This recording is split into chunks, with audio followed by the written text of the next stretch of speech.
Let's now go on to topic number one. And our first topic today gets sent in to us from Justin, who writes, "Hey, John, you often talk about what could be next for Kevin Feige. If he was to successfully integrate the X-Men, Fantastic Four, Deadpool, and all the new characters they've announced into the MCU, do you think he could be next in line for Alan Horn's job at Disney?" All right, thanks for sending that in. And yes, I have often speculated about what comes next for Kevin Feige. Now, I know what fanboys love is the idea that Feige will be here forever. No, he won't be. No, he won't be. That's not how talented people work. Kevin Feige, at some point, look, he has done everything he can possibly do at Marvel. There's literally nothing left for him to do. That he has created a film franchise that over the course of 23 movies has nearly averaged $1 billion per movie. That will never be replicated again. That will never be replicated again. What he has done is unthinkable. He has made the comic book genre the most dominant force in Hollywood, single-handedly. He has now climbed the ultimate peak where one of his movies is now the #1 box office film of all time. It won't be for long because at some point Disney will re-release Titanic to help it promote, or Avatar, I should say, to help promote the upcoming Avatar films, and then Avatar will pass in game, but whatever. For now, he has produced the #1 box office film of all time. When you go to the all-time box office list now, his films are littered in there. Now, yes, he can still integrate X-Men into the MCU. That's a small accomplishment compared to the other ones. Yeah, he can integrate Fantastic Four, a nice another little feather in his cap, but that pales in comparison to building a 23-film empire averaging $1 billion a time and having the #1 box office film of all time. The only stuff that's left for Kevin Feige to do now are maintenance things. That's it. He's built the world's fastest car, and now all that's left is minor maintenance. Tightening up the bolts here, maybe slapping a new paint job on it, but it's all little things that are left. It's just maintenance now. He has built the world's ultimate movie juggernaut, and now it's all just maintenance. And I have contended, and I still do, that Kevin Feige is ambitious. Kevin Feige is creative. He wants to create. He's got the juices flowing, and at some point, people like Kevin Feige, you may want to deny this all you want, but at some point, Kevin Feige is going to be looking for the next mountain to climb, the next hurdle to jump, the next river to cross, and the next obstacle to overcome, and the new challenges that await him for him to go out and conquer. That's what lazy people wouldn't, but guys like Kevin Feige, he will. He's going to be looking for the next challenge. Now, that may happen next year, that may happen in 3 years, that may happen in 5 years, but at some point, within the next 5 years, Kevin Feige is going to be gone. And the question we've been raising here is, where does he go next? Now, there are some people who will say, oh, he should, everybody knows Bob Iger's planning on retiring soon, the High Emperor of Disney. He'll be the next Bob Iger. No, he won't. Because the job Bob Iger has is a radically different job than the job that Kevin Feige has. Bob Iger's job is not a creative job. Bob Iger is a corporate overlord job. He is running theme parks and enterprises and merchandising and blah, blah, and all. He's running a huge brand, blah, blah, blah. And the Marvel part is just a part of that brand. Kevin Feige's a filmmaker. Bob Iger is not a filmmaker, and Bob Iger's role is not the role of a filmmaker. Kevin Feige would have no idea how to do Bob Iger's job. That's a totally different thing. But then some people would speculate, well, maybe he'll take over Lucasfilm. Well, that's a possibility. Because everybody knows Kevin Feige is a diehard Star Wars fan. He's a maniac. He's a Star Wars maniac. So maybe taking over Lucasfilm at some point is his next mountain to climb. The one downside about that, though, and by the way, I've been one of the people who've said, yeah, Feige's next challenge could be Lucasfilm. But The one drawback of that is it's a lateral move, right? It's a lateral move. It's a different challenge, but it's still just a lateral move. I think what Justin brings up in his message is completely something we've got to take seriously. What if Bob Iger and Alan Horn are grooming Kevin Feige to take over Alan Horn's job? Now, for those of you who don't fully understand what Alan Horn does, Bob Iger is the Grand Imperial Emperor of all things Disney. Okay? He's the major shareholder, he is the chairman of the board, and he is the CEO. He runs everything related to Disney. But when it comes to the movie business, Alan Horn is the general. Alan Horn is the head guy of Disney Pictures.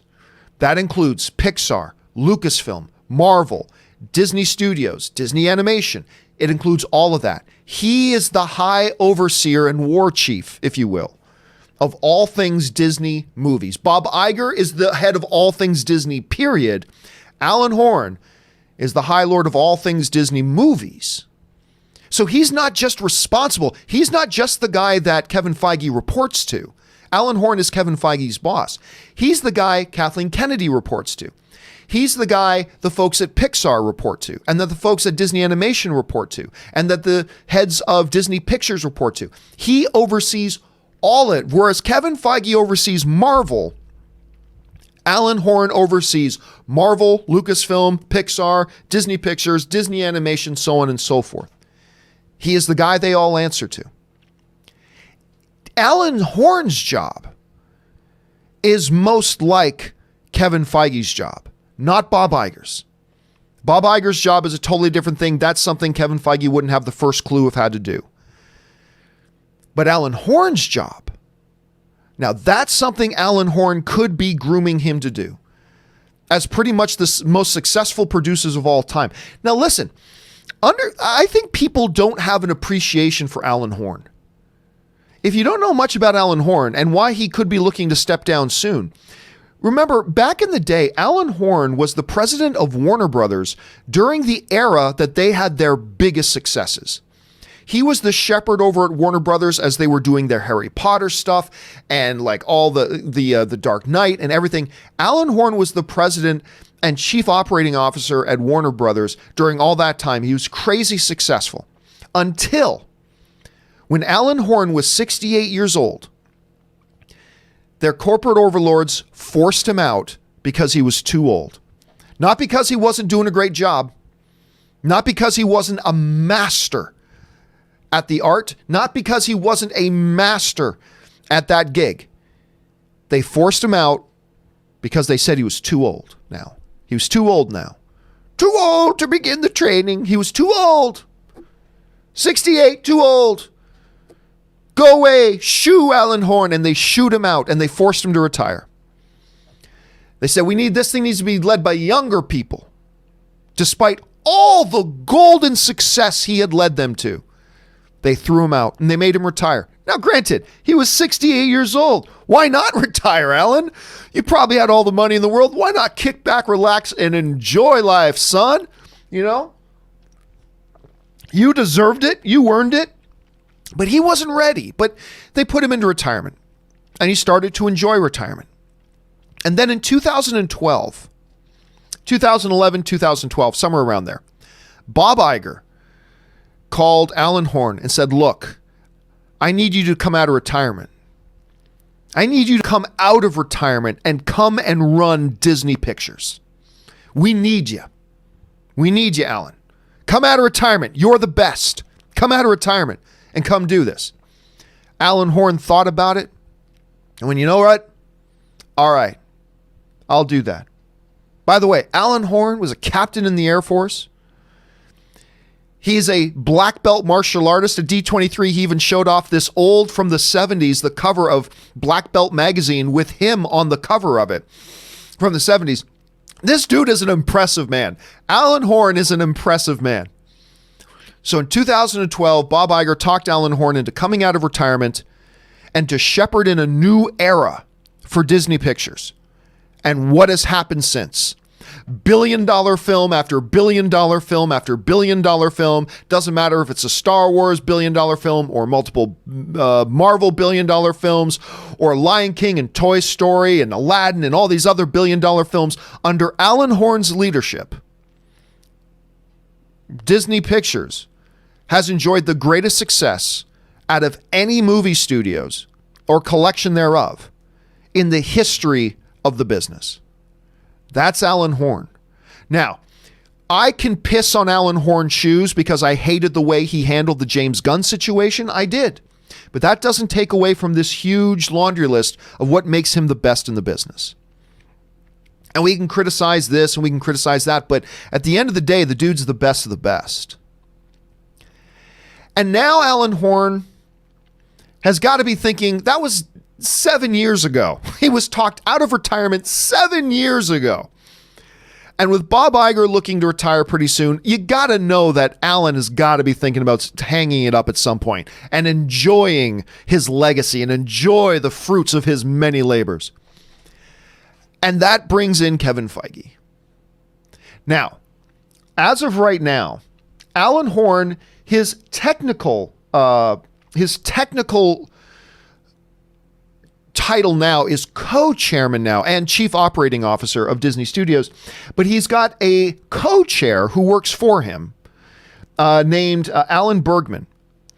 Now, a lot of people may think, well, Alan Bergman is clearly then the guy that they're grooming, but I've got to believe at this point that when you're Kevin Feige and you've produced 23 movies averaging $1 billion a piece, and you've crafted the most dominant genre in the business and all that kind of stuff, I've got to believe that they may also be looking at Kevin Feige to step up and take over Alan Horn's job when Alan Horn decides it's time to go. Because who would be better to continue to oversee Marvel, like installing a new president for Marvel and let them do their thing, but have Kevin Feige overseeing them and overseeing Lucasfilm and overseeing Pixar, and who better than this guy to do that? Now, that doesn't guarantee that's going to happen, but I think that is a absolutely valid theory that they could be looking at grooming him, because for if you're Kevin Feige, that does a couple things. Number one, it gives you a big new challenge to not only oversee Marvel, but now all these other studios at the same time. Installing your own leaders into those positions and guiding all of it, as Alan Horn guided it, into a new glorious era. It represents a great challenge for Kevin Feige. It keeps Kevin Feige in the family, so to speak. I just think it would be a magnificent move. Now, at the same time, Warner Brothers may offer Kevin Feige head of studio. You'll be the head of studio at Warner Brothers. I guarantee you, when it comes time for Kevin Feige to look for his next challenge, he will have no shortage of opportunities being offered to him by every single studio there is. But I think the most logical place for him, and I don't know that this is going to happen, I'm just saying, I think the most logical move for him next, for both him and for Disney, is for him to do, just as you suggested, Justin, for him to step up and take over Alan Horn's massive set of shoes and take that over and guide Disney in the next great era. Question here is, guys, what do you think about that? Do you think that Kevin Feige could be a good replacement for Alan Horn to shepherd all of Disney Pictures? Jump down to the comment section below and let us know your thoughts. All right.